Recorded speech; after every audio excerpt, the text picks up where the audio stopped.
So lab has called me and they need to do a draw on my patient. They're drawing a potassium level. They asked me if I would come and pause my line and flush it. I have no IV fluids running, but I do still need to pause my line if I had IV fluids running. And I need to ensure I flush the line at the T-piece so that they have a fresh draw with no medication or no other fluids behind it. It doesn't matter if you have NS running in the line, you still need to flush your line.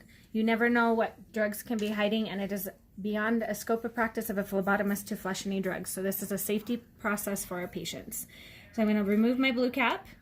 My end is clean. I'm going to place my flush on and cross thread it. I'm going to flush my IV, make sure everything feels good. Phlebotomy is right behind me, and they're going to be able to draw with the PIVO now. I'm going to leave it intact so that when she undoes it or he undoes it, it will be nice and clean for them. So this IV looks a little bit different, and there's 2 marks right down by the T-piece.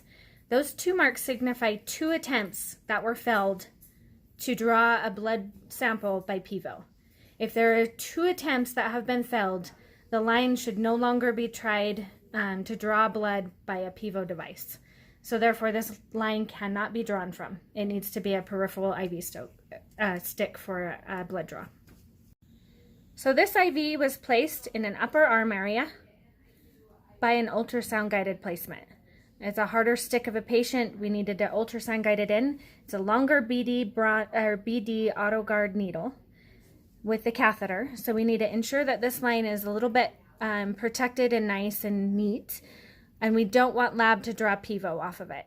So the way we signify to lab that this is not a PIVO drawable line is we tally mark with 2 marks right beside the T-piece.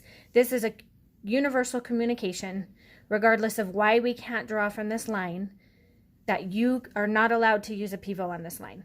So if you have a line that should not be PIVO'd, 2 tally marks, and that is the communication lab needs that it is not drawable.